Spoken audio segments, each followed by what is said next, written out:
Is anyone there? Hello?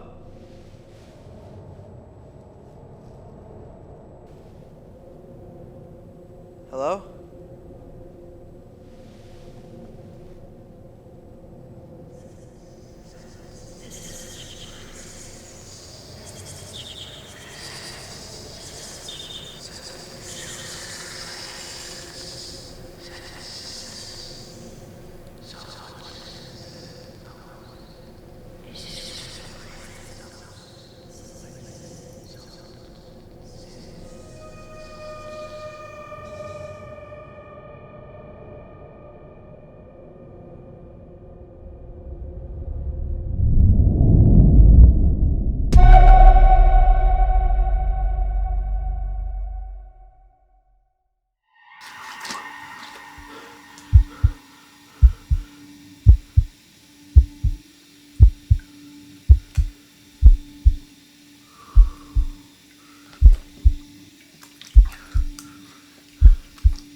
We ask that the guests inform the team or host if there is a subject matter that is wished to be censored or removed from the program before or after the initial recording. Finally, we do not consider this a mandatory requirement, but we highly recommend this to all personnel involved. Have fun. See something right there? Have fun. Pretty cool. Oh. Another headache? Another nightmare. Well, time to wake up, because we got a guest for a show.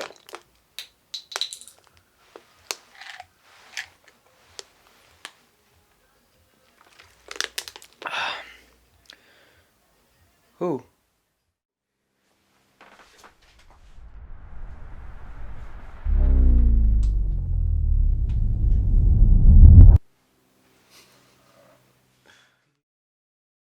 Ah, you're awake. Just in time for Making Sense with Moy.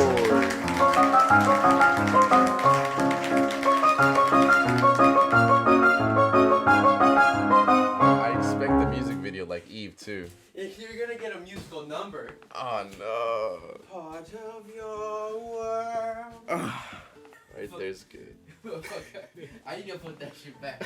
I'm sorry. I'll put it back there. It's Well, if fine. you want, you can move it a little closer to it, just a tad bit. I really don't want to be like, yeah, Moy, I agree. No, this is not like season 1. We were rewatching season 1, and you know what? You know what limited it so much, and I hate. I was like, oh man, this is good. Why? Season 1 sucked. Because of sound. Two guys, I said it was fucking Alex. It was the. It was the mask, motherfucker. No, And you gave hey. me the idea of wearing masks.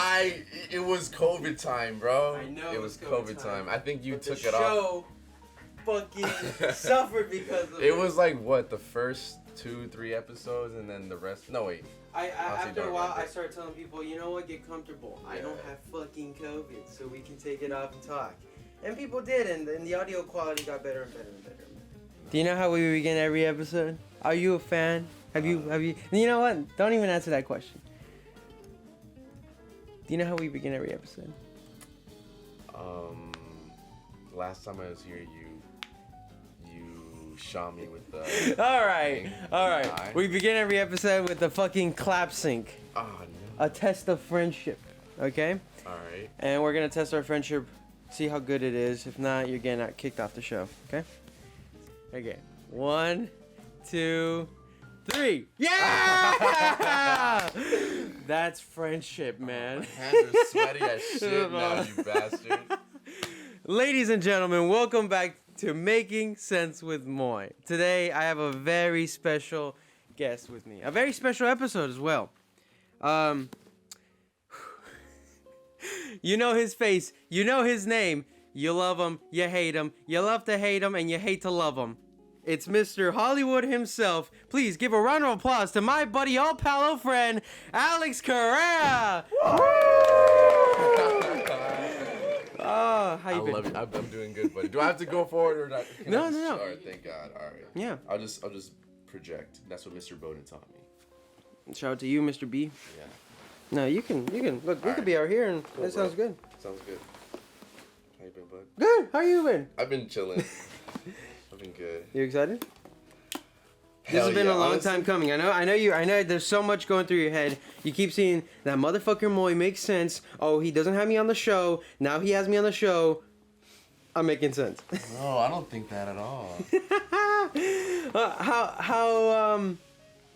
How is it seeing it and being here right now? Man, okay. First few seconds.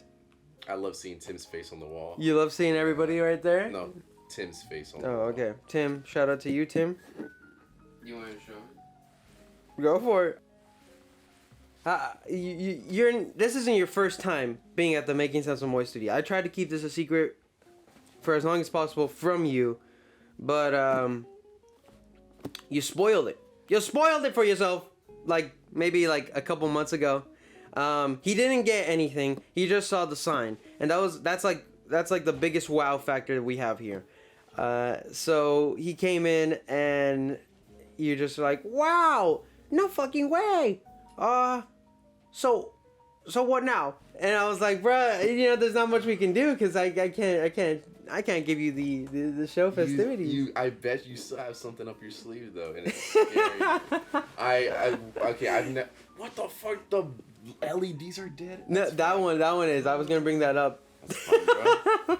That's completely fine. That's not us, man. But anyway, I digress. Welcome to Making Sense with Moy. Have you seen the show? Never.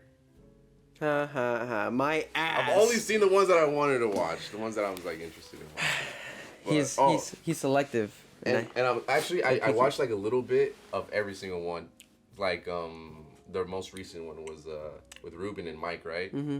And I was watching a bit of that, and I literally all I wanted to see was Ruben shredding the guitar. That shit was sick. I like that. I'm glad you enjoyed it. It was a really fun episode. All my episodes have been fun. So since you don't know what's gonna happen, I have something very special for you. Are you ready? All right, my friend. You've never done it. A lot of people have done it. It's been 20 plus episodes, and now you finally get to do it. You get to make sense with Moy, and you get to spin the wheel of making sense with Moy. Are you excited? Hell yeah. What do you know what? You've seen it. Yeah. What do you expect to land on? All I want is a jackpot. That's all I want. All right, let's see if you get that freaking God. beautiful jackpot. How hard can I spin? As How not hard can I spin? you can. Can I be like, Yeah. There you go. You bitch ass, stop it. You ready? 1, 2. Spin again. Alright. Yay!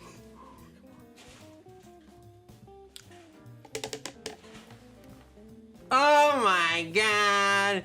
You son of a bitch, get out the show right now. Precision is key, dog. You manipulated the fucking game. Well, a game's a game and you won it.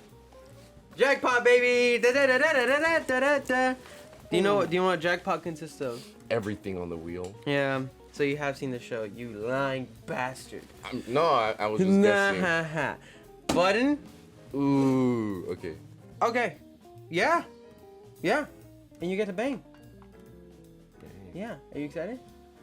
I've never been. I don't think you're excited. I'm excited. Alright, you know what? No, wait. Give me that one. No, I have a special bang for you. I think you are the only one that can hold such a bang. My friend, I'm lucky you got on jackpot. I'm lucky we get to bang together. No, not again. Either you hold it, or I do. I'm getting a little itchy. Alright, I'm ready. Alright. I'm ready. Come on, say it. Alright. But then whenever you want, Okay. we can boosh, you can press the button, and at the end, we can hug. Usually in every episode, you press the button, and then you boosh, and then the bang comes in. Okay. Can we do that? Yeah. Alright, let's do it. 1, 2, 3. Boosh! You fucking motherfucker. There's nothing in here. Bang, bam! That would have been awful. Ah! I stole 3. Is that okay? No, it's fine. And we hug. Oh, but this is really pretty. Yeah. Oh my goodness. I was I don't remember making that much confetti. Goddamn. Because I did it 3 times. For luck. Were you scared? I'm not gonna shoot you. The smell brought back memories. Oh man. Let me talk about it real quick. The very first Making Sense with Moy episode with Alex. I was rewatching and I was studying it, and you know what? We've come a long way. We truly have come a long way, and it's beautiful to see just how much I've developed a knack for conversation, how much me and Alex have grown as individuals. It's just beautiful. And one of the things I'm thinking, man, why the fuck did I do that? It was very immature of me. I went like this, and I pointed the gun at this motherfucker's eye. But not on purpose. It was one of those things where it was like, it's a joke, guys! Dude. That should have landed me in jail. That shit was premeditated, you motherfucker. I know it was. Anyway, I mean no harm about it. You can, if you still got a bullet in the chamber, I'll gladly take one. Oh, not in the face. Just look at me, bro. I am not okay. Ah! Was that scary though? That was fun. It's only scary because it was premeditated, motherfucker. Oh, okay. If I didn't know that was coming, I would have gladly fell into the Lord's I arms. think I have a nut. One for you, bitch. Actually, I think that's it. It's like 1, 2, 1 more. Let's play Russian roulette and There's let's one see. more. One in the chamber. All right, my buddy here, Alex. You know what? He needs no introduction. He needs no summary. You probably if not all of you, know who he is. If you know me, you know him. And let's just give you a brief rundown. Me and Alex went to let's see, middle school. We went to high school, and then what else? We've done a couple projects together. You want to name them? Infected Ones, Boosh Origins, Jam, Last Cookie, and High Potency, motherfucker. No, there's more before that. Well, there's way more. Chet's stuff with D&D night. Yeah, D&D night. Go. There's so many projects we've worked on. Some of them haven't even seen the light of day, and some of them have. We felt like very iffy about our work, you know, and sometimes we still do, but I think at the end of the day, it's good to realize, look back at our stuff and grow and improve. And me and Alex have for sure improved, you know. Guaranteed. What's your favorite project that we've worked on together? I think the most wholesome one would probably be Boosh Origins, just because like we worked on it for so long. We did. And did you have? It was like our child. It You was. wrote it, I directed it. Yeah. We did it.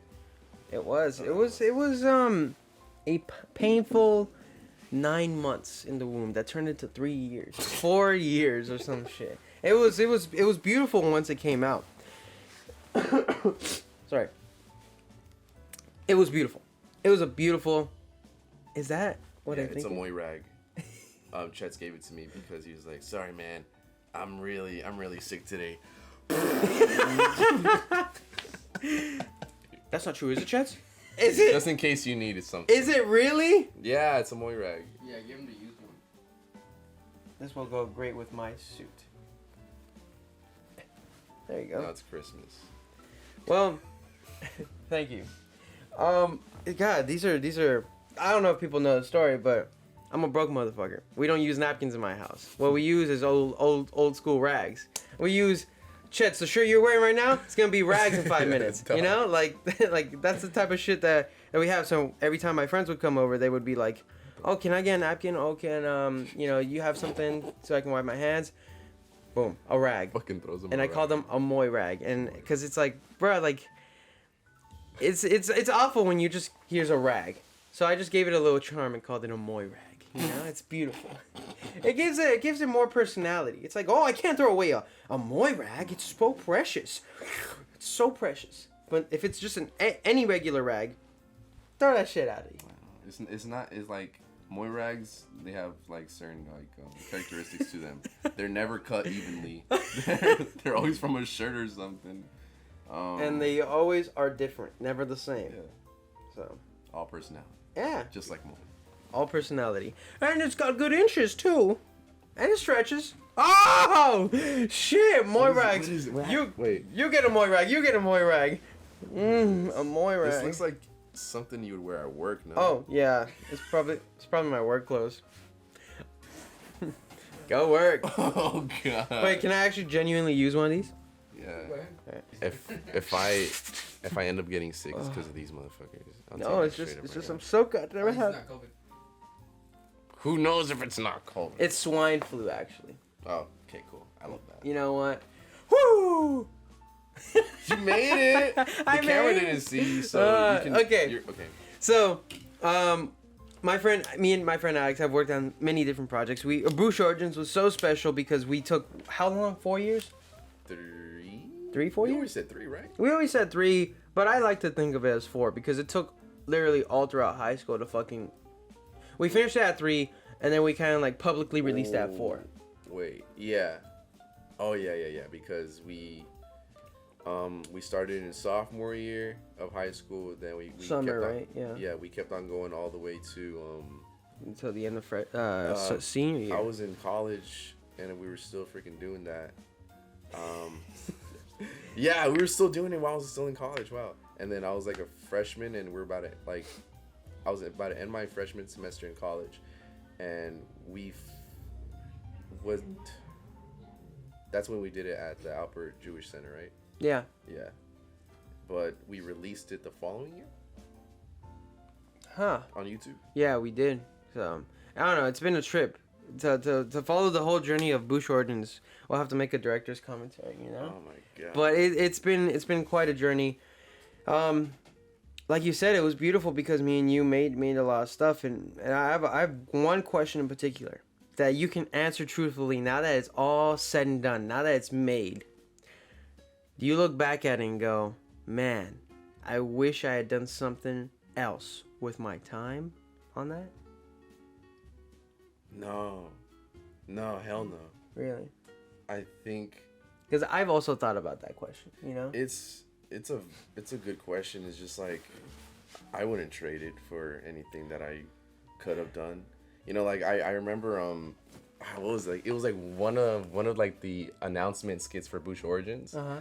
And I said something like along the lines of no, I'm willing to waste 3 years of my social life or some shit like that, Yeah. right? And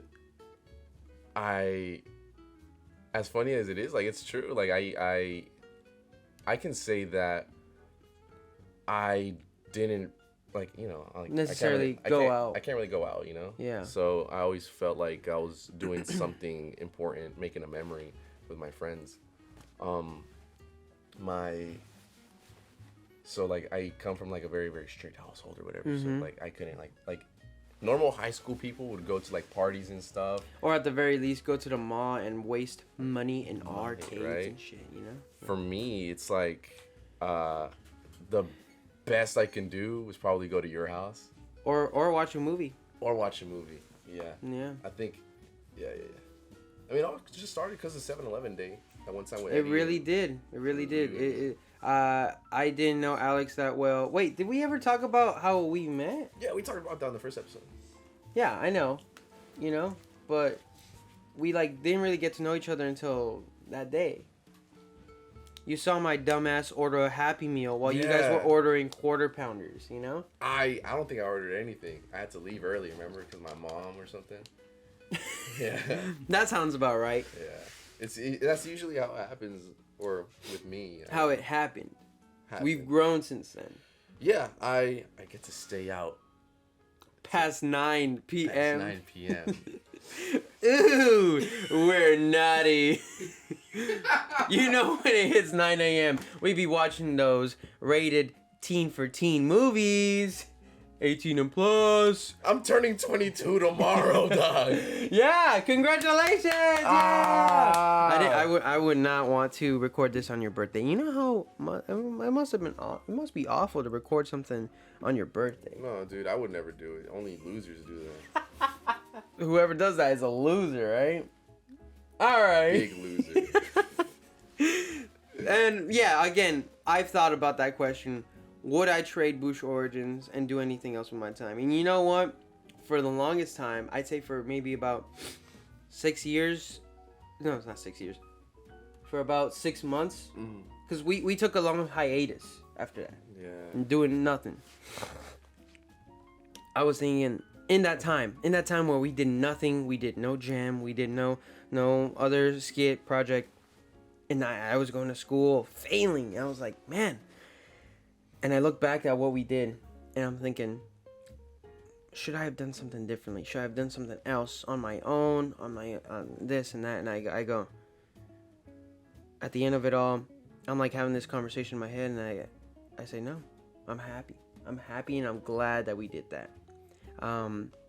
You know, all wholesome bullshit aside, you know, like, oh, with the friends and stuff, it's like, realistically, what else would I have been doing on my own? Like, I was looking at myself as a person, and I was not even complete back then, you know? You guys made me whole. You know, in a sense, you guys were the glue, the team, the superheroes that saved my life, you know? And it kind of reflects that in the movie, you know? As cheesy as it is, that's how it was written. And it was beautiful to see that metaphorically translate into real life, you know? Yeah, I think your art literally, or most people's art literally imitates their own life. You know, like, not to talk about high potency, but that's literally just autobiographical.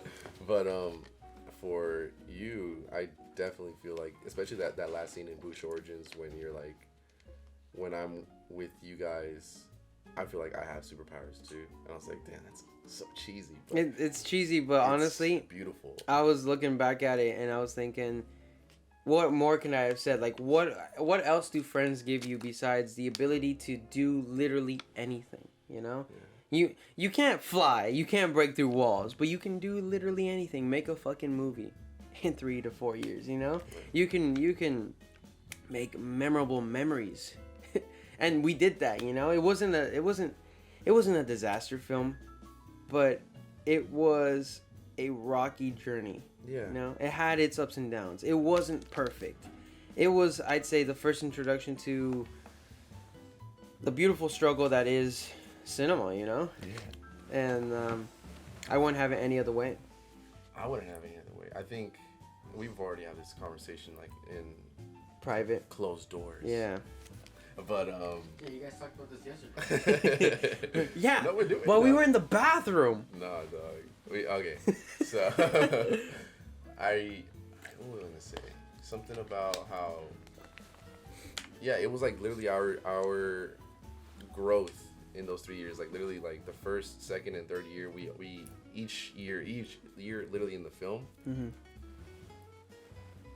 As the story progressed, you just felt like the story and the film and everything in general was just getting better, you know? It was, and it's so weird because like you in terms of like movies, you can think of it as like Act 1, 2, and 3 as years 1, 2, and 3. We literally took, I think, I don't know, and I don't know if this is normal. I don't know if anybody listening or watching goes like, "Damn, you took 3 years to do this," but it was something that unexperienced little kids did.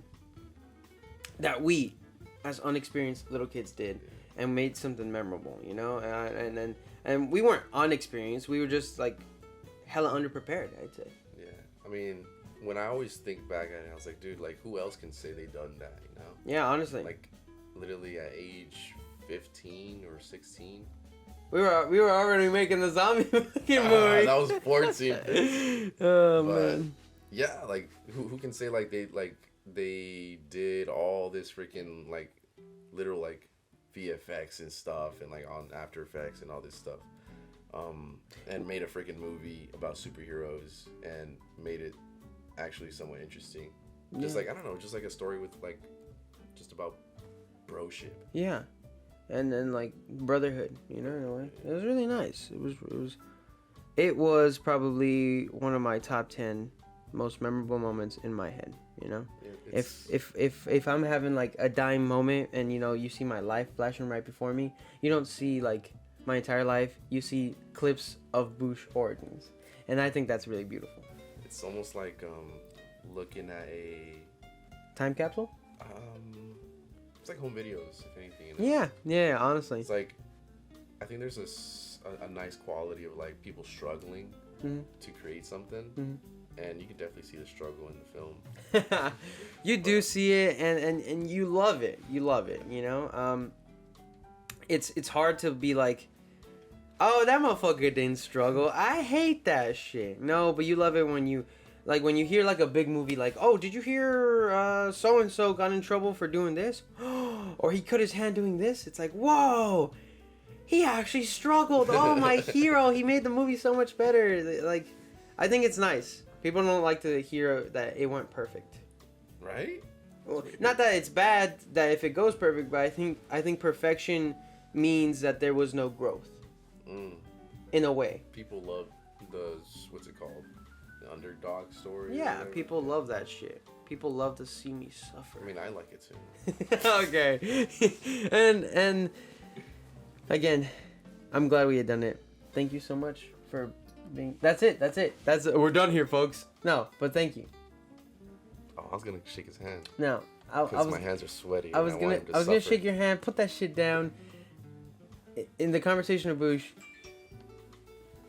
Chats. Was that a Bush notification? Should have been a Bush notification. No. I think the Incredible Mr. D needs you. Thank you so much for making those years memorable and pushing not just yourself but everybody else around you to make something memorable, you know? And you did that, you know? I might have like been like the one who came up with the idea, but at the end of the day, you're the one who fucking pushed that little engine and you know, over that hill. Okay. I wouldn't trade for anything. Boosh. Boosh. I wouldn't trade for Can you anything. do it again, real quick? I wouldn't trade for anything in the world, but... Ew. You're gross. Oh my God. All right, on the topic of acting, because you grew during that time period, right? Oh, God. And, God. yeah, and I have some questions. Yeah, Questions that never got answered, and people that know you don't really know this about you. Because I've talked. And you know what people tell me? I don't know. Alex Correa, Mr. Hollywood, why? Why acting? Why the movie industry? What makes this line of work so appealing to you? Who or what made you want to be, yeah, I want to do that? On screen, on the little screen, on the silver screen. I know the answer. You do? Yeah. Well, it's like a long story. You want to hear it? Yeah. We got time. And it's crazy, too, because we're just talking about Bush origins and, like, superheroes and stuff. So, I remember when I was, like, maybe, like, what? 5, 6, 7 years old. I was probably like 5 or 6 years old. My cousin, his name is Sergio. He's also my god brother. You know, like I would go to Riverside, and that's where my godfather used to live. And we all, like, I used to like spend like, let's say like maybe a weekend over there with them sometimes, and then my godfather would like. He would drive me back home to Long Beach because he worked over here in like with my dad, right? Yeah. And I remember whenever I would stay over there, they would always want to do fun, cool stuff. And this one time, I came over, and then he was basically saying that him and his siblings were all making like these superhero films. So basically, it's funny too because. So one of my cousins, he had like super strength. He was like on this motorcycle, and he was like this real tough guy with a leather jacket or something. And then my other cousin, he could teleport, and like the small little cousin, his name is anywho. No kidding. And also I'm not sure if my cousin actually had superpowers. I don't even remember him being in the film. But I remember he came up to me. He was like, "Oh, like." You want a superpower? I was like, yeah, sure. And I think my superpower is like literally like super speed. Really? Yeah. How you know, what foreshadowing that was. Yeah, you know? it's really crazy. To this day, I've asked him if he still has it, if he still has like little edits of the film or anything. I don't think he has it. Well, he might. He said, "Oh yeah, I still have it. Like it's on a really old computer." So I don't know if he can even like export it or something, right? But I would love to see that one day. Well, the best thing you can do is just grab your camera, record it, you know, Yeah. through the screen, and then just That- okay, try to export it. That'd literally be good enough for me, you know. I don't know if he knows where it's at. You know, that's like my biggest concern. Yeah. Regardless, I think you made something better than. I think I'm glad that you took that stepping stone, you know, with him. Yeah. That propelled you forward. Yeah, I mean, I mean, that was like one of the earliest things that kind of stood out to me. It's like, oh, this is cool, right? Mm-hmm. And then I remember like I started to appreciate just recording memories in general when I was maybe 10 or 11 years old. What were you doing? So I remember I went to Mexico one time. It's because my grandpa was he was passing away, and I remember. Like I was like a really, really young kid, and then I remember my uncle, he came by with his horse. He had this like big old horse, and I was like, wow, I really I want to ride it, you know. I wanted to ride it, and then I asked my sister to get my dad's camcorder that my older brother bought him for like his birthday or something. So I got the camcorder, and I was like literally POVing like just me riding a horse. That's cool. And I remember my grandpa, he couldn't even get out of bed, right? So I remember I just gave the camcorder to my sister, and then literally later that night, my grandpa passed away, and it was like a really, really, really, really, really crazy experience because I literally just saw him like alive, and then That's gone. it, huh? Yeah, crazy stuff. But the day after that, like literally, I don't necessarily remember going to sleep. I just remember like waking up, and it was like morning-ish daytime, and my sister and my mom, I remember one of them telling me that while I was continuing riding the horse, I think my mom or my sister, they got the camcorder and they showed my grandpa me riding the horse while he was like in bed still. I see. So that kind of like, I don't know, like there's like small moments where you can't necessarily like do like experience stuff with your children, your grandchildren, and that just made me like super appreciate like a small little like electronic device that can capture that and allow somebody else to view it. Experience it, share it, right? Yeah. Share that experience, and almost in a way, be there, Yeah. right? Yeah. It's honestly, I'm glad that happened. I'm glad like they decided to share it, for sure. That's good. That's good. That's wow. It's beautiful. Yeah. Because you did make a short. Alex also did make a short film about his when his grandfather did pass. Yeah. And I had the honor and pleasure of portraying that great man. And I don't know what I did. I think I just stood in bed. That's it. All he was doing, he was like, the entire time. Really? I was like, I mean, that's all you needed to do. And yeah. and how was that for your family? Oh, Because man. you did show that, right? I mean, I did it for a class. It was contemporary video for Mr. Watton. Mr. Watton. Mr. And Watton. He's like, all right, I want you guys to do this 5 minute, right? So I should turn out to be like, what, 12 minutes? I was like, okay. So I finished the entire thing. I even had like my mom act in it kind of, but she didn't know what she was doing. I just gave her like a random piece of paper, and then she also was like in the film. And I remember we all watched it in class, and then my teacher, Mr. Wan, he's like, all right, this next one is gonna be it's really whatever. Like he was like really getting emotional and stuff. Really? I was like, oh shit. Because he saw it before he. Yeah. That's crazy. Imagine like it's like dog shit, and then Mr. One's like, "All right, we're gonna skip this one." Fucking off. But this next one's good. Fuck, man, it's just crazy. Man.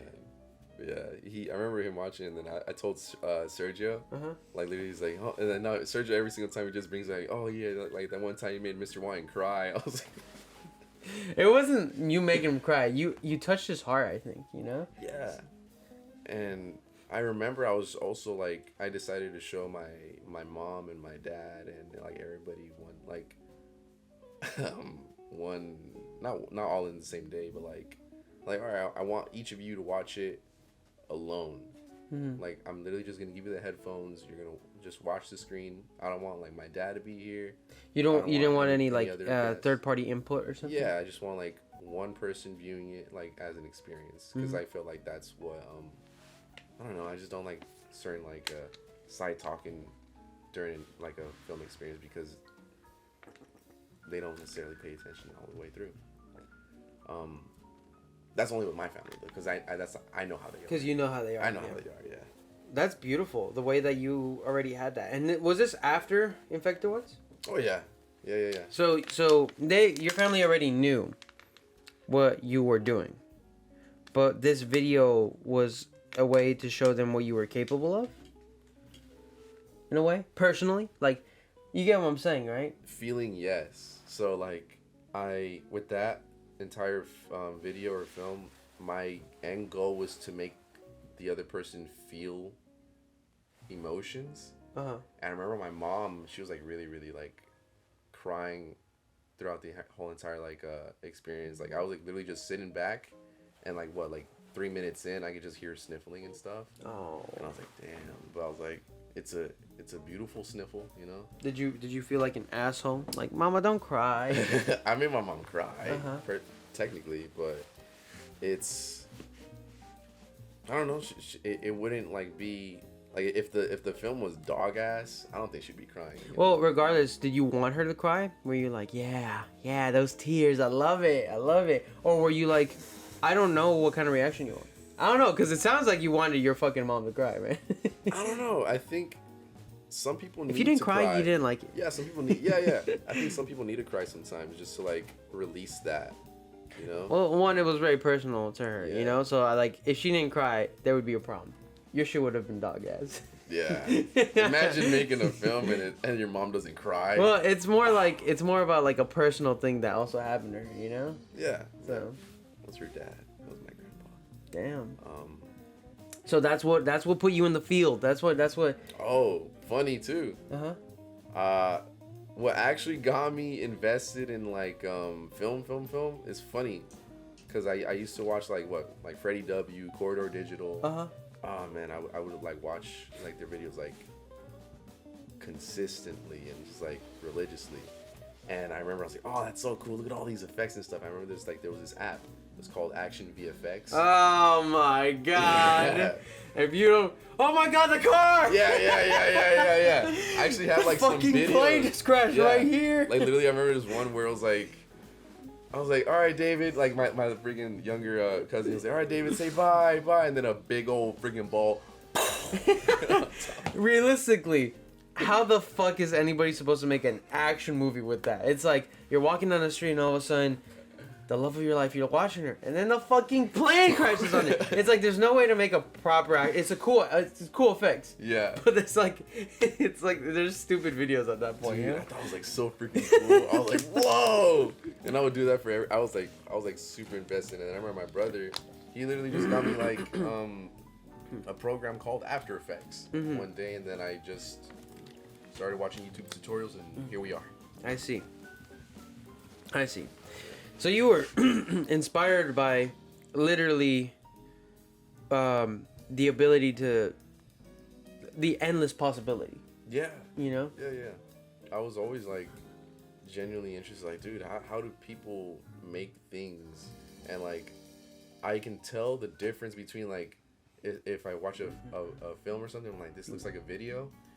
Or I watch another film and like, this looks like actual film. This actually looks like cinema, if anything. Yeah, it's very hard to distinguish that nowadays, you know. And so that got you into like the whole this line of work, this industry. But what made you want to be on screen? What made you want to be an actor? What made you say, I'm gonna get a fucking BFA in acting? What was it? It's funny. It's always funny.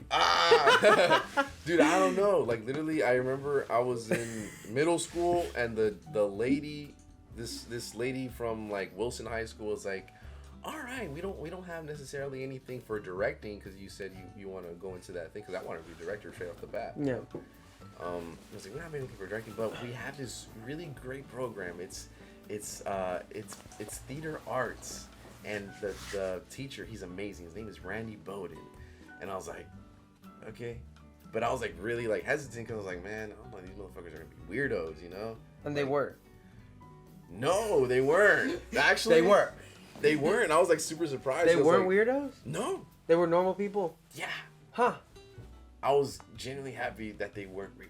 I see. Because not my biggest concern, I was like, man, I just don't want to do musicals and stuff like that. So you were you were under the impression that these theater people were weirdos. You were under the impression that these weirdos were classic Shakespearean thespians. Oh No, High School Musical-ish people. High School Musical? I see. That like, was your fear. That was my fear. And you didn't want to be a Zac Efron? You didn't want to be a get your hand in the Gabriella? game? Yeah. No.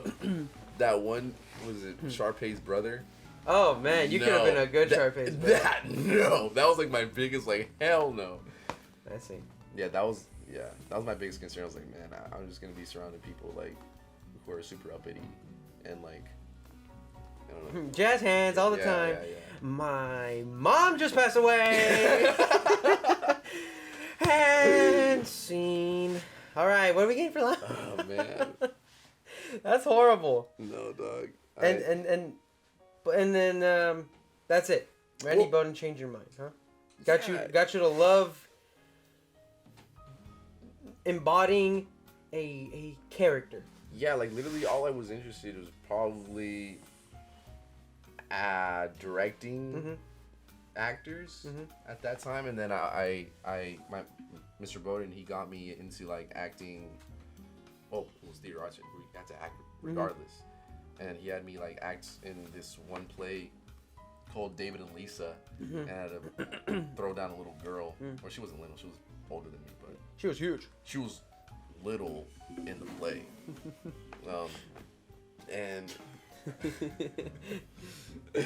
And I don't know, it's like if you do like such a like an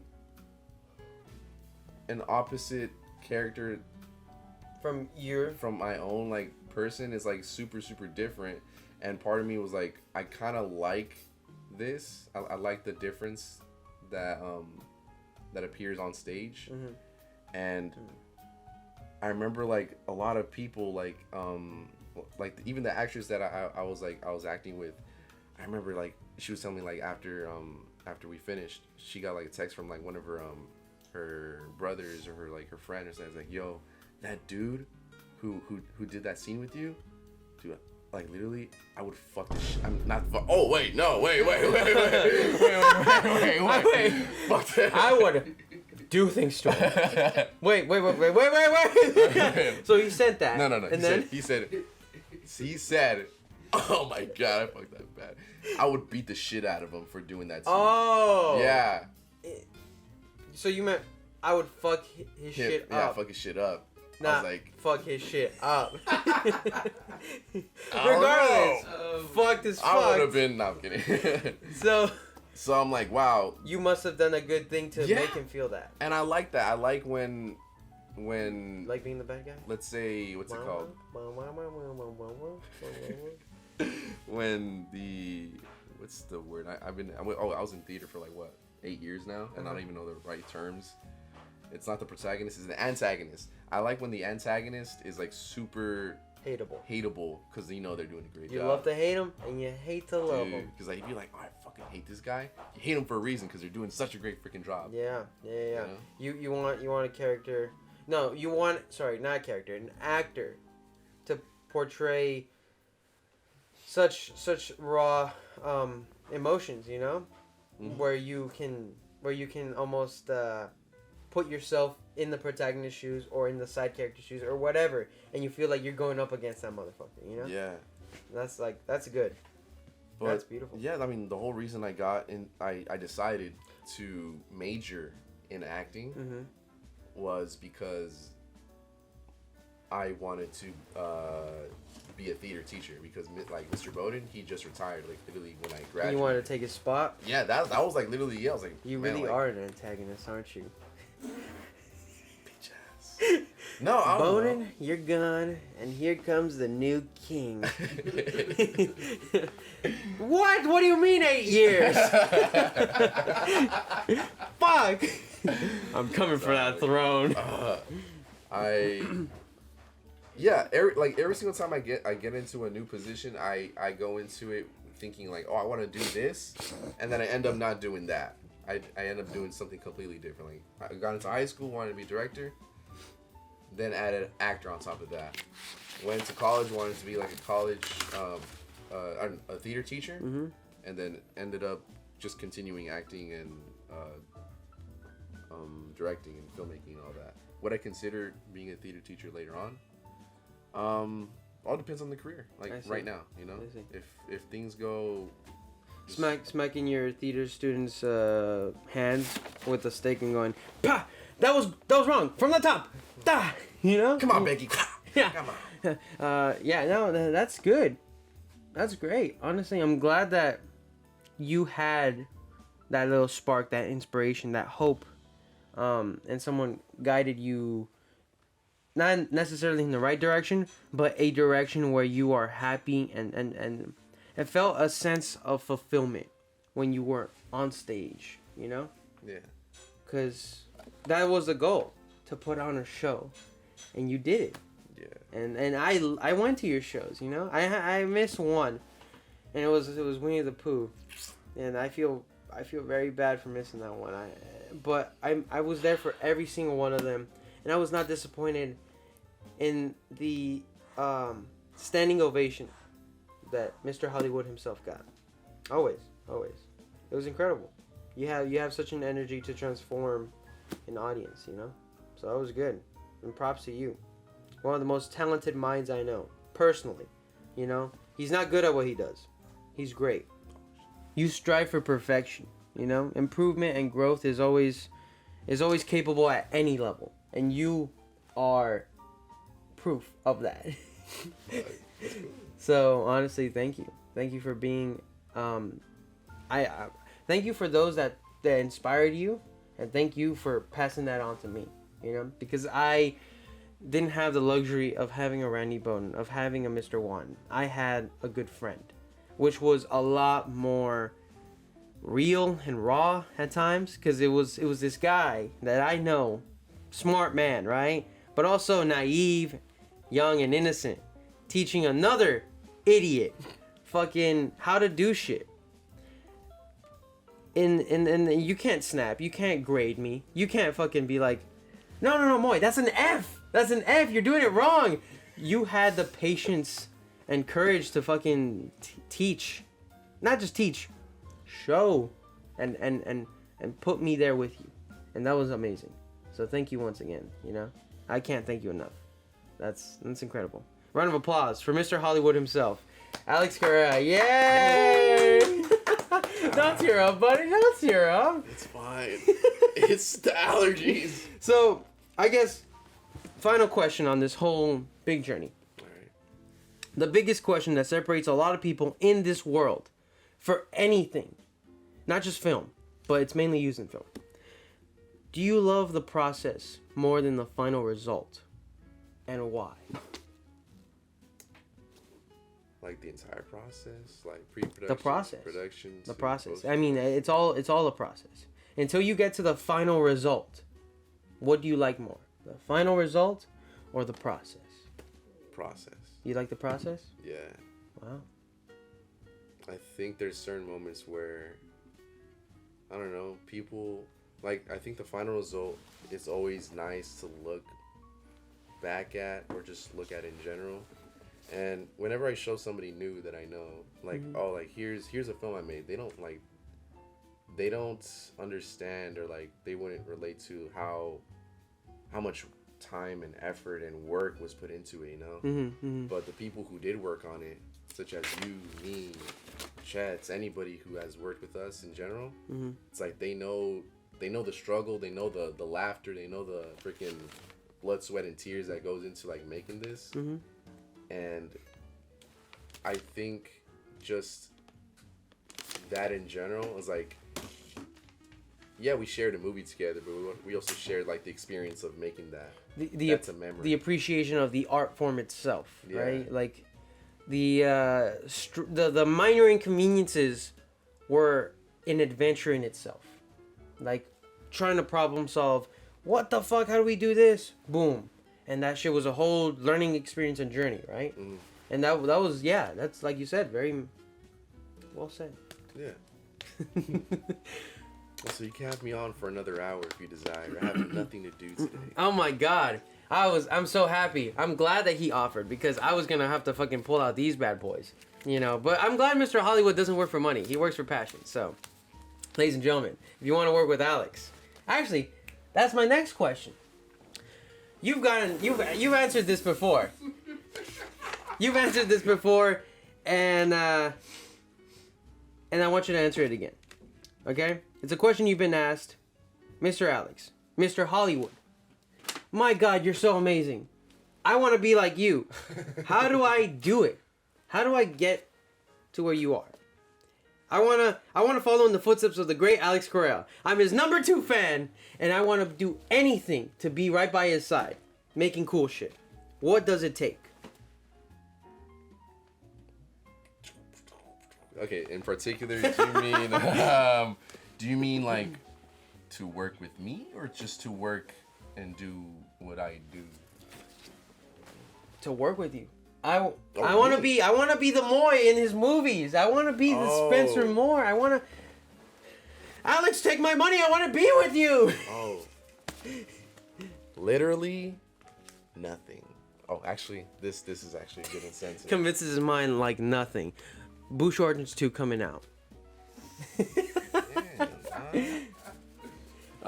No, but yeah, like, you've gotten that question before, right? Okay. And people have been like, oh man, I wanna work with you. I wanna be to what you love. Well, how are you doing it? This and that. Yeah. And fuck. Okay. So I've been offered a lot. You know, I've been offered like lots of people have been asking like, oh, I would love to be in one of your films, or I would love to like be a part of just that journey with you, right?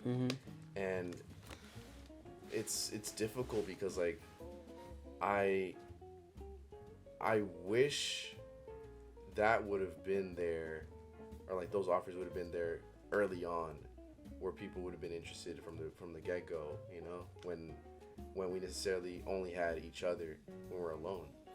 So, and it's not that we didn't have people, because we did. We only had our friends. And I remember always tell people, I'm like, yeah, dude, like literally when I started making films, I didn't have actors, I had my friends. I had people who were unexperienced and maybe perhaps uninterested, you know? Yeah, genuinely uninterested. Yeah. This wasn't for them. But they still managed to put on a show with us. Yeah. Which is more than anybody could ask for. It's like, what more can you ask for from your friends and all that? It's like, I asked for so much, and I'm glad and I'm content with everything that I've gotten so far. So I think I want to answer the question in the form of what you can do to create what you want. And my answer would be, don't wait on other people. Don't wait for an opportunity to open. Literally just do it yourself. Struggle and do it yourself. As he holds a motherfucker, do it yourself. Ha! Unless you want me to do it, and this is what you give me. No, well said. Honestly, well said. For me personally, I agree with Alex. That's 100% the idea, you know? And that's honestly for anything. For relationships, for business, for even fun. if you don't have a sense of purpose or a drive or want to be better or an aspiration, then you're like a literal zero. You know, like don't be all talk. Do it. Put in the effort to make it happen, you know? And people will appreciate that. People will you will attract more when you know what you want. Not just know what you want, but do what you want, you know? Yeah. And both go hand in hand. You gotta have the drive and you gotta have the effort to actually go and do it. So, like you said, you know, don't wait on other people. Just literally go do it, whatever it takes. Yeah. And if you want to move a mountain, sure, go for it. But actually try. At least try. You know, it doesn't hurt to fail, but it does hurt to give up immediately after saying it. You know, I want to be skinny. All right, try to be skinny. Dude, don't just do a week. Do 6 months. Do a year. Put in that effort. Put in that time. I want to be rich. I want to do this. All right, put in the effort. Do that. It's a lot harder than it sounds, but it's not impossible. Because impossible is making a movie in 3 to 4 years. That shit was, oh my god, and we did it. So, you know, follow your dreams, everybody. Don't sleep at night while your friends are out doing other stuff and you are editing. No, but honestly, nice. Shout out to Chets. I love you, Chats. I love you. All industry line of work talk aside. Oh man, I was gonna get into it, but go for it. Yo, what did you want to say? Do you want to say dude, so I wanted to give thanks to my boss. Shout out to you, Alex's boss, Mr. Steven Schmidt. Thank you for giving me a job or whatever at Real Arc. Yes. Go check out Real Arc, people. They make some really quality content. I've seen it. I wish I could be a part of it. But honestly, I'm glad that Alex is. It looks really good. It looks well made. And I mean, what else can I say besides go experience it and watch it, you know? Or at the very least, go check them out. Yeah. If you are an actor or you want like certain, like you want a reel or whatever, and you don't necessarily have work behind your belt or under your belt, as people would say, and you want to showcase your character, your work, go to realarc.com or whatever, sign up, schedule a shoot for yourself, and yeah, get to making movies. Yeah. Nail that audition with the reel. So you can get that money. Yeah, no, my friend. For those that also don't know, Alex works, you know, and he doesn't just make movies, but he's also been in Hollywood. He's actually touched the industry. He's been past the pearly gates of the Paramount Pictures or whatever he's been on. He's been actually on a commercial for the one and only Manscaped. Oh, baby. Shave your peaches nice and soft. Ain't that right, Alex? Yep. You're the guy who goes, oh my god, my balls are silky smooth. I think. No, I didn't see the commercial yet. It's not a commercial. Oh, it's an ad. So, it's gonna be like on Instagram and like social media stuff. Shit, check it out when it comes out. That motherfucker's gonna be juggling his balls and going.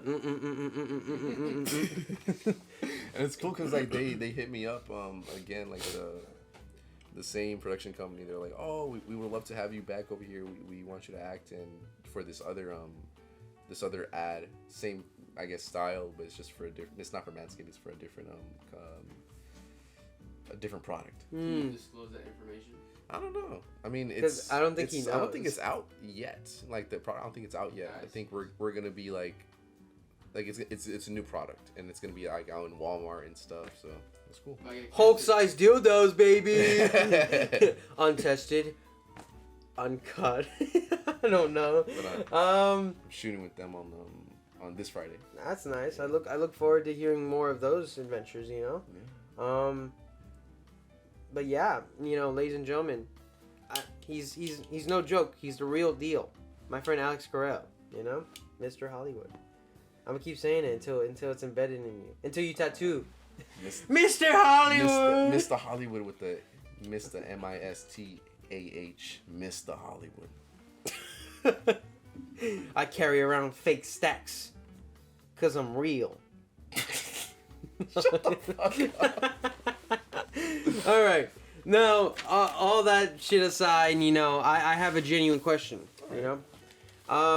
Because me and Alex, we started this. We didn't start this Making Sense with Moy, the very first episode in season 1, to talk about ourselves and suck each other's dicks. No, we wanted to fucking have a genuine conversation with you, and I hope what?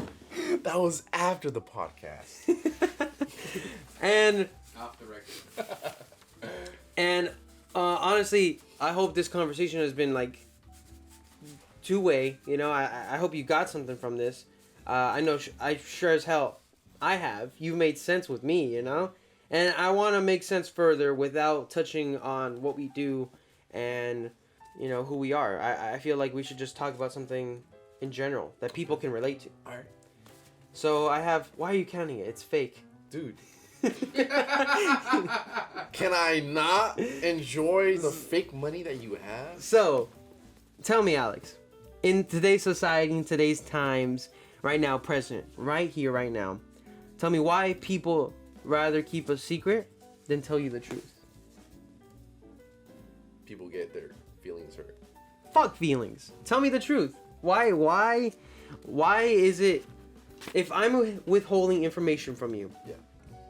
is that considered a secret? I tell you, Alex, that light, it's semi-broken. Yeah. But I don't tell you the whole truth. Am I lying to you? Am I keeping a secret from you? It's not a lie. It's just not a complete lie or a complete truth. And why do you think people do that? Because I don't care about hurting your feelings. Also, wait, this has nothing to do with that. Oh yeah. So it's either, I don't know. There's I've never really thought of it, but from what I can tell, let me just try to figure it out. Probably the first one would be, they don't want to get in trouble. I see. They don't want to go through that confrontation, because some people they're just not up for that. Scared of Yeah, confrontation. they're scared of it, dude. And I can't blame them for that. But it's you gotta own up to your Mistakes? mistakes. Well, even if it's not a mistake, say I know that Accident or whatever, I know that Becky is going out with Jacob. No fucking way. Yeah. And I know that you really like Becky. See? And I finally told you after 2 weeks. Are you kicking Becky's ass? Or are you kicking my ass for withholding information from you? Because I know it would hurt you. That bitch is going down. What in that situation would do I confront you on the truth? Again, me as a person, I would understand why you wouldn't want to tell me after 2 weeks, because it's not like you're committing the thing, and at the end of the day, it's not a bad thing on Becky either. It's Becky chose to do that thing, and even though it hurts me, I can't necessarily be too frustrated or mad about it, because people make choices for a reason, but it all comes down to respect. It's if Becky told me straight up from the beginning, it's yo, I'm not interested in you. the truth. Then my respect for her would have just been oh, cool, I understand. But some people are literally too afraid, and it's kind of wow, you're just not a strong-willed person. Yeah. It's kind of sad to say that too. Yeah. I know where you're coming from, because it's can you give me at least the truth? Yeah. And this is for business, for relationships, for anything, honestly, for fun, for, amongst your friends. Tell me the truth as opposed to lying, or keeping a secret. Or just not even having the courage to say anything at all. Well, then again, you have to evaluate, what they mean to you. Yeah. If Becky's nothing, why does she have to tell you the truth? But if I'm your friend, and I keep, like, I'm the one talking to Becky. Yeah. Then you're talking to Becky, dog? maybe I'm talking to Becky. What the fuck you gonna do about it? No, but like I'm talking to Becky maybe, and I keep that from you, you know, like, then that just shows you what I mean to you, you know, and what you mean to me, you know, no, or is that making sense? There's somewhat like, because this is like situation based. This is scenario based. yeah. You know? For this specific situation or scenario, I don't know, like that's trust. That's like respect Amongst friends. amongst friendships. Yeah. In this specific one, Yeah. it all comes down to that. It all comes down to like how strong your friendship is, and if you're withholding information that you know would hurt the other person, or even committing any acts, it's like you gotta tell that person just because you know how they feel about the other one. Yeah. You know, Yeah. that's just like that's an act of respect. That's an act of like, all right, look, I'm not gonna do anything until I tell you, like, yo, are you okay with this? And if you can say yes or no, you probably say yes, then he's probably just gonna continue on doing his thing. But if you say no, then whatever choice that person makes from then on is gonna be judged upon. So if you said like, no, I don't want you talking to her, and I still continue talking to her, it's bad on me. Yeah. You know? Yeah. Damn. I don't think I've ever been put in a situation where I've had to keep information. I know I have actually, but at the end of the day, I choose to tell the truth as opposed to withhold the information. It really depends on the information itself. If I'm just gonna make up a scenario real quick. Okay. My friend Alex, if I know that there's information that is vital and important, you know, to you, say like, oh, I know that I don't know, what's some shit that I know that the camera is acting up, but I'm not gonna tell you that because I want you to be all relaxed. I got this. So you know, like I'll tell you, hey, we're having some issues, but I'm not gonna tell you what the issues are. I'm withholding that vital information because I want to keep you happy. Yeah. But you are my partner, and we do share this, you know. And if I kept that from you to keep a good partnership, because I think I have this, am I doing bad? Am I lying? Am I, you know? You get what I'm saying? It's all communication, man. It's all communication. I think you think communication is key? Yeah, it's a very, very important. Like even if you feel like there's something wrong with like a certain thing, you're like, dude, like communicate it, just so we're both on the plane level. Because like, yeah, you can always like fix something and then never let me know, and I would never even have to think about it, right? Yeah. But you also have to consider like, yo, you know how much like or like how much our friendship would grow if you decided to tell me that, and then let's say you ended up fixing him. Like, wow, I guess I didn't have to worry, but like at least I can trust him now. He would literally tell me stuff if something went wrong. Yeah. Well said. That makes sense to me, you know, and I think a lot of people need to learn that. Not that I personally experienced that, you know, like, you've lied to me, Becky. You lied, you bitch. No, I have not experienced that, you know. Everybody has been very truthful to me as far as I can tell. Everybody loves me. Everybody respects and tells the truth to Moy, from what I can tell. Right, Alex? You said you were here because you wanted to be on the show.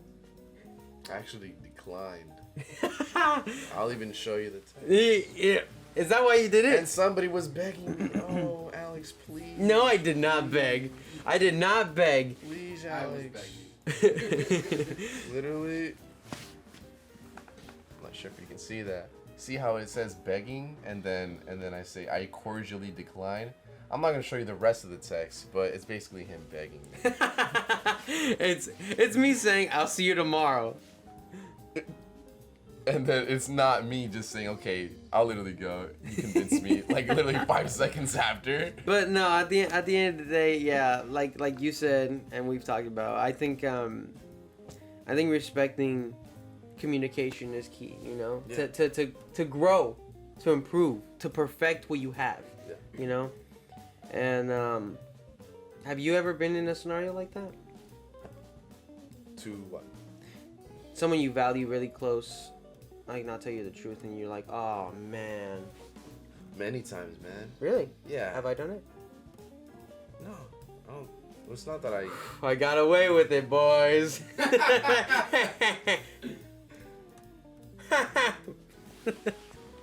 For now. No, but yeah, you and how did it feel? It always feels like you're being like left out of like a conversation. I mean that's a big thing that I usually know. I know a lot. I know the feeling a lot. It's like I know the feeling of being or feeling left out, and I wouldn't want to have anyone feel that way about themselves or feel like they're not being like included or like taken care of, which is also like I literally had this conversation the other day. I was like, I love being around introverted people because I love being around them, not because I feel like I'm an extrovert and I'm like I can bring them out or whatever, but it's like I love being around them because I am comfortable with like being like very like quiet around them just so that they feel like they can be themselves. Yeah. And then if they decide to like up the ante, then I can also like bring it up too, and then they won't necessarily feel so introverted. I see. So are you saying in a way that extroverted people are liars, cheaters, filthy dogs? Some extroverted people come out really, really, really strong, which then causes introverts to introvert more. I see. To secure and lock down. Because it's like fake or what? Man. Because I've struggled with that. I've struggled with the idea of being disingenuous. People look at me and go, "Oh, that motherfucker." I've had this conversation before, and people go, you know, when you say, "Oh, you look really nice," or when you say thank you, it comes off disingenuous. I'm like, really? Does it really? Like, I don't know how else to say it. I'm sorry if I keep saying thank you. Thank you.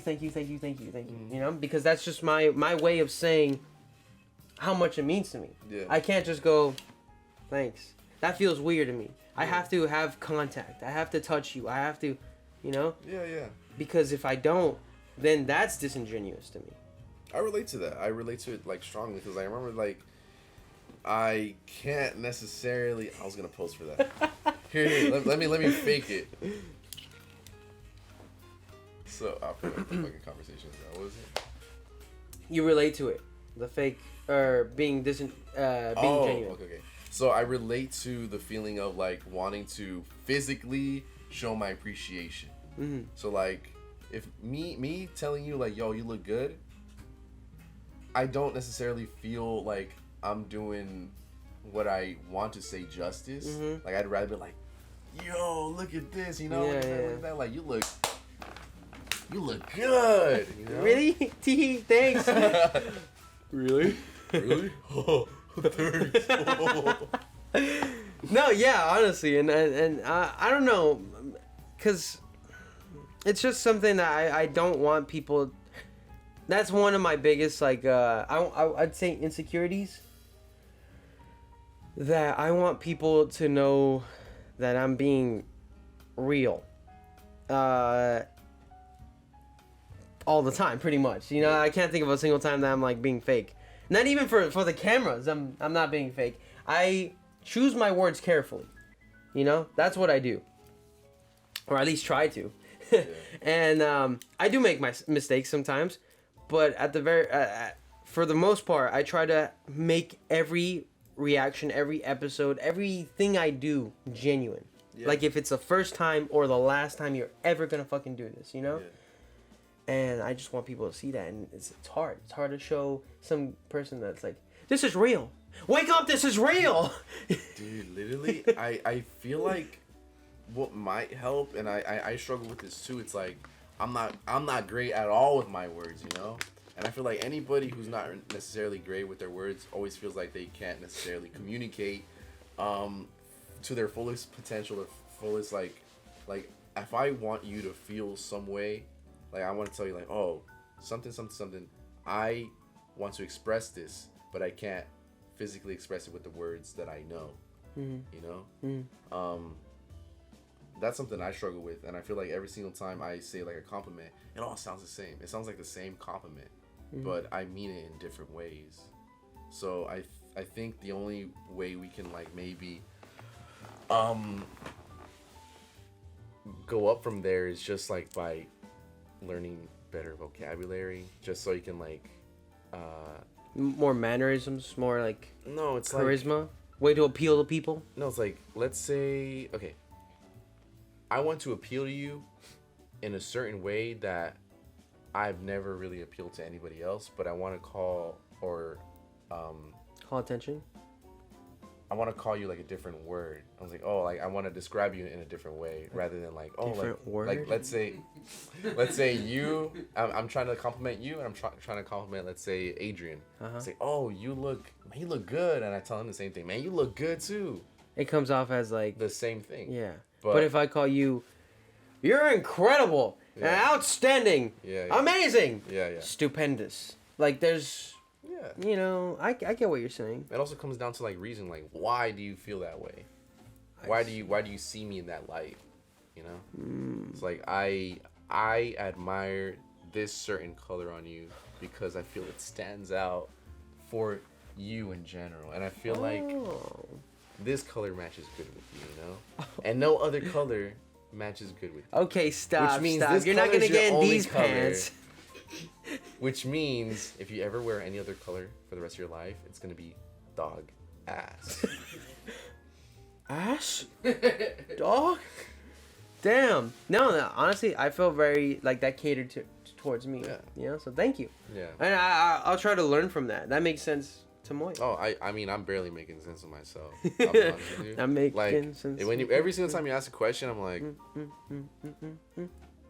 like, shit, what do I answer, or how do I say this so I don't sound Would you be completely stupid? Would you be nervous if you were in my position? No, I would love to be in your position. Yeah. Shit. Say no more. Take off the fucking jacket. And I'll be in mine. Perhaps the day will come when we both get to wear suits and we both get to make sense. You know, I perhaps look forward to having you on, you know, in my shoes, because I think there's a bunch of candidates that are phenomenal. I'm like, oh man, they would be perfect to sit on a couch and just talk with me, Yeah. you know. And you're up there, but I'm just curious. I'm just not number one. Apparently, since he says I'm up there, which means I'm not the number one person on his list. Hence, that motherfucker Daryl. You could be number one. No. Daryl? So you Daryl? You could I be number. fucking swear, Daryl. I fucking swear. It all comes down honestly to how you feel. Oh yeah. Because like, why would I put? I think Chet's is perfect for co-hosting with me, but if Chet doesn't feel comfortable to be on the show, why would I put him in a position where he's being disingenuous, struggling to make sense and stumble on his words, you know? And it's just a question that I just wanted to ask, like, how would you feel being in my shoes? Because you are no stranger to this environment, you know? Nah, dude. I think with everything that I put into consideration with my life from here on out, it's always like, what can I gain from it? And I feel like this is not even about money. It's like, it's just purely like gaining experience with just like talking to people. I think that's super important, you know? I feel like from our first episode to this current one, Now. it's the comfortability in talking, the comfortability with just like being oneself, and just the comfortability with like just the lights and the camera and everything. It just feels very, very genuine. It feels very I wouldn't want to call it professional because I don't want to up your ego. Oh. But it feels very Up there. An improvement. Growth. Less amateur. I don't know. Let me find the word. What's the word? I had the same fucking problem last podcast. That's Man, why what's the word? Yeah, that's why you're number 2, bitch. And you still got that word wrong. No, I found the word. It just took me some time. Also, what I also like. Actually, whatever. Fuck off. What is the fuck? What were we just talking about? Come up with the. And I want this man to make sense of Moy. Cut this out, please. So, you'll come up with the word later. Yeah. But I think for the most part, I get what you're trying to say. Nah, I don't think you do. I do. All right, what is it? I definitely do understand what you're trying to say. I don't know the fucking word. I think I found the word. Or say it. Nah, I don't know the fucking word. Okay. What I can say though, yes, improvement, but I think it's you can notice the striving commitment that you've been like putting into this room, putting into your podcast, putting into your editing and all that. The professionalism? No, because I don't want to call it professional. Well, it's not. It's not. It's the striving To become professional. I wouldn't even. Oh, I actually, wouldn't even well. say the end goal is to be professional, you know, Mm-hmm. because that's just a title. I think just this alone is like, Enough. yeah, it's enough for the present right now, you know, and I think it would just continue to grow and grow and grow to where Everybody needs to go, right? to wherever it needs to go. Because I feel like once you say you're professional, you'll be like, all right, cool, I'm content with how this is, and I don't want it to ever change. And I feel like if you say that, if you say like, oh, I'm a professional now, you're just gonna leave everything how it is currently. And I'm not saying that's me saying that on you, but I'm just me saying that to anybody. Yeah. If you say like, oh, I'm finally what I wanted to be, then that's just you sitting down and finally accepting and not continuing on your walk of life. Yeah. No, well said, honestly. Shit, that makes sense to Moy, honestly. It's like, it's well said. Like, I feel like any professional should also keep striving, but I like the idea that we're underdogs and we can always keep growing. Yeah. And striving striving to reach the sun, but never fully getting there, you know? Yeah. And I guess shoot for the moon, but land on the stars, you know, until you land on the moon. But you're never don't ever land on the moon. Don't peak. Always keep going. Never peak. Or never feel like It's enough. I've always wanted to say this. I've always wanted to say this about my work, anybody's work. And it's crazy because it gives me that motivation. And I think this is my secret sauce that I finally want to let out. Every single time I make a film, I make it like it's my last. So literally we just made High Potency. Mm-hmm. And I literally put everything that I wanted or could have done with that. And the effort of just like, all right, this is what I'm like. If I literally die tomorrow, I want whatever I created to be what people remember me by. A legacy. The legacy, yeah. It's like, I think that's my secret sauce. I'm like, all right, cool.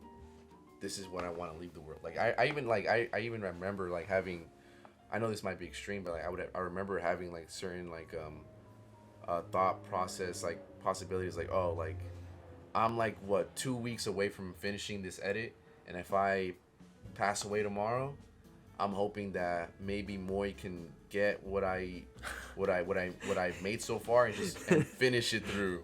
That's funny. I don't know, like literally that's just how I view things. Like you do it until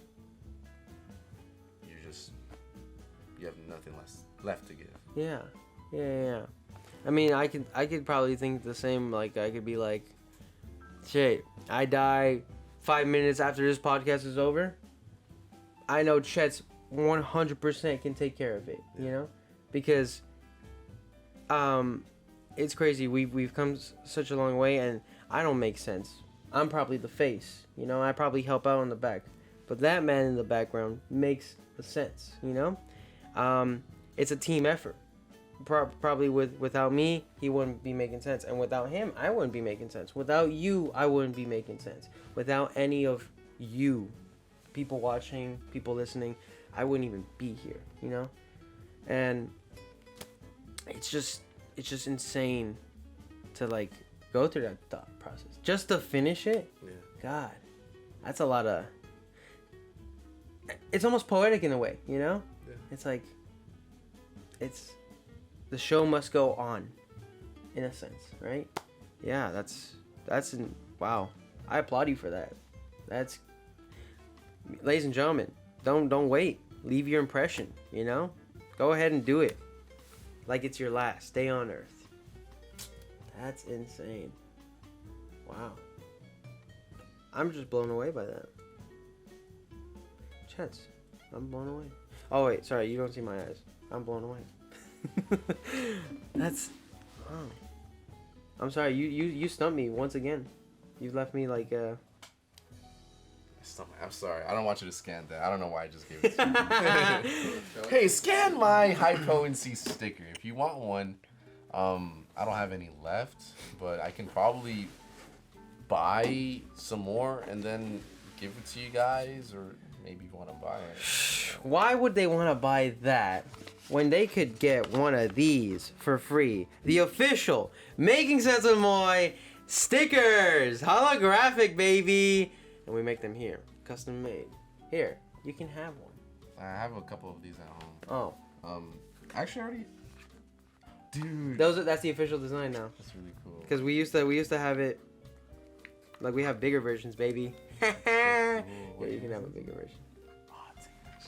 What the fuck? You can have both of them. Nah, I like the big one. All right. Wait. Actually, nah, give me the small one.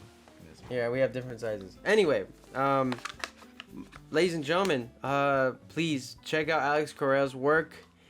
He's a phenomenal guy. He's one of my closest friends.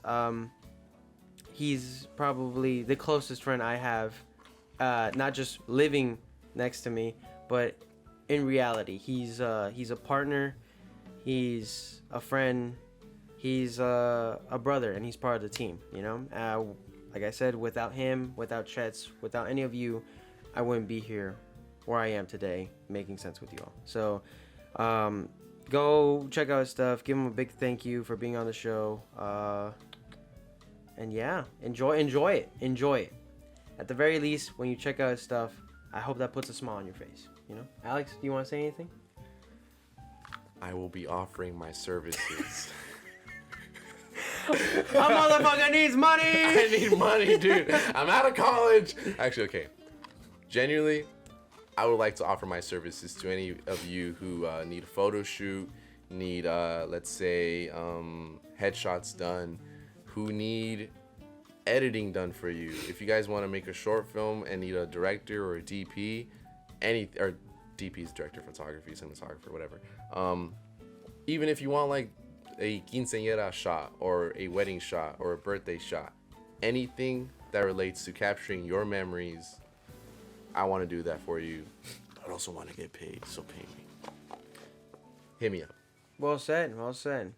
You bastard. Using my show to get clout and a job. Dog, this is gonna get 20 views, but you're welcome. Honestly, no. Check him out. Like he said, you want anything done? He's your guy. Or we're your guy. Fuck it. We can get shit done for you. Ladies and gentlemen, thank you again so much for watching. Do you know how we ended off here? Yes. Yes? Yes. Yes? Because Yeah. we...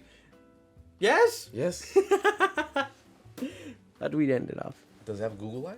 Or am I tripping? You bet your ass. It does have fucking- Google Eyes. Hell yeah. This is just like Everything Everywhere All at Once that we watched the other day. Everything Everywhere All at Once is beautiful. Watch it if you haven't watched it. It's probably a one-time watch, but it's beautiful. Ladies and gentlemen, thank you again so much for watching. This has been Making Sense with Moy with Mr. Hollywood himself, Alex Correa. Yay! I hope you all enjoy. Stay safe. Stay cool. And we'll see you next time. Bye. Wait, I gotta clap it again, but let's shoot it. Yay! See ya. Good night, everybody. Fuck yeah! Woo! Oh, what a big hug. Thank you for making sense. Oh, shit. Okay, great. I love you, buddy. I love you. too, but. Alright, Chaz, get to clean up, buddy. Wait, I had water this whole time? Yeah. Oh, shit. Well, Well, we haven't finished just yet. We have the cinematics. No. fuck. Why not? You want to do a cinematic? Honestly. Oh. You have time? Because here's the lines. They're really sweet. Bitch ass! I fucking hate you. I don't want to do this shit anymore.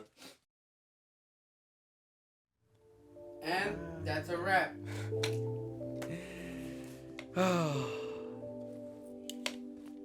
That was. Dude.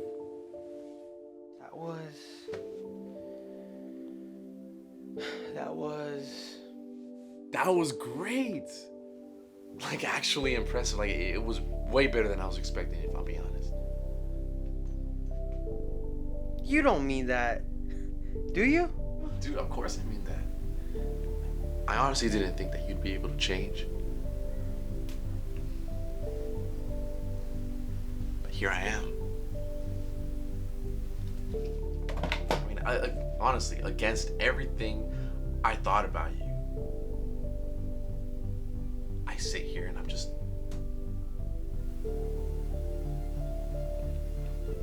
And I'm just blown away by your show. Thank you, Alex. That means so much. Honestly, I couldn't have done it without you.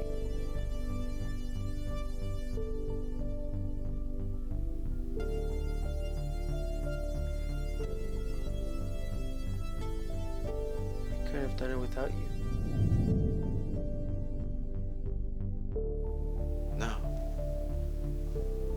No. You did this. I mean, it was all you, Moy. You made this happen.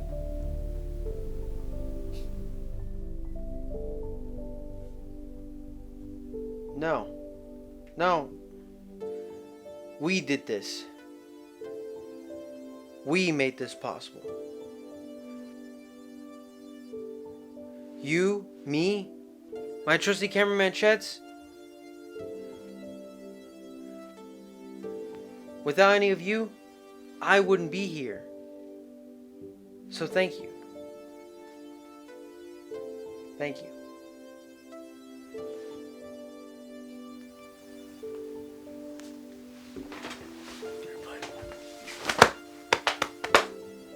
I miss you, buddy. I miss you too, bud. I just wish I could do right by everybody I wronged. Maybe you can.